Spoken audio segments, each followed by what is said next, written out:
So yun, quick sharing lamang tayo sa regarding sa radiator ni Red. Yan. So ginamitan na natin si Red ng aluminum radiator 3 rows. So pag gumagamit kayo ng radiator na aluminum, so kailangan niyo talaga ng malimit kayo magpalit ng coolant, at kung gumagamit naman kayo ng distilled water, malimit kayo magpalit. Kasi ang aluminum, alam natin na tumatagal ito ng years, pero pag tayo pabaya sa aluminum radiator, so madali din siyang ma-block. Ang problema nito, pag nag-block na yung mga butas-butas niya, wala pang yatang nagawa dito sa atin sa Batangas, wala pang nagawa ng ganun, yung parang kayang kalasin lahat at ibalik sa dati. Kung stock radiator nakakaya, pero pag aluminum medyo baka meron, pero baka bibihira yung nakakagawa ng ganun. So yun ang problema ng aluminum. Pero ang aluminum, pag maalaga kayo sa aluminum radiator, tumatagal talaga siya ng years, at talagang kayo mananawa sa paggamit ng aluminum kasi napakatibay talaga ng aluminum. So ginamitan natin ang ating radiator ng coolant.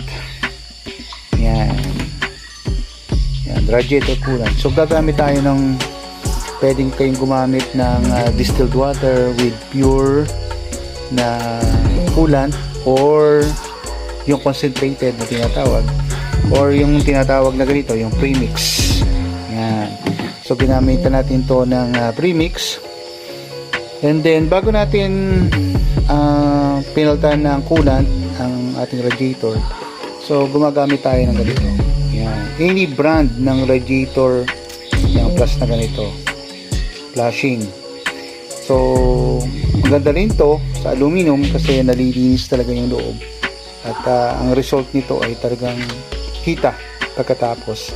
After 10 minutes na nakalagay ito sa loob, and then pagkatapos ng 10 minutes, pwede nang palamigin lang nyo ang radiator, and then saka nyo i-drain, at makikita nyo yung dumi talaga. Effective talaga. Any radiator na yung pang flashing, any brand pwede yun. So isa yon, and then gumamit tayo ng, pagkatapos nun ay yan, coolant. Yan. So mas maganda ang coolant sa aluminum radiator, at any kind of radiator, maganda talaga ang coolant. Yan. And then isa pa, dahil inilalaro natin to si Red sa BRC, and then ilaro natin din to sa Clark sa circuit racing, and then gumagamit tayo ng ganito. So hindi tayo endorser ng Redline, pero effective siya. Ito, yan.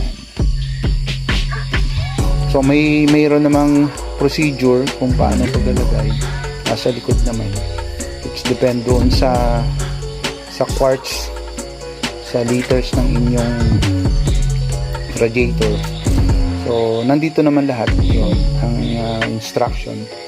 So yun, gumagamit tayo ng ito para hindi siya mag-overheat. Kumbaga, nalelastin niya yung init ng radiator. So yun, so effective din siya, and then nakakatulong din. Kaya yun, quick sharing lamang ito sa lahat, at sana ay makahelp sa, lalo na sa mga baguhan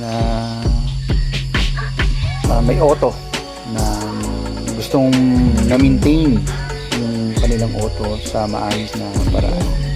So yun, God bless sa lahat. Ingat.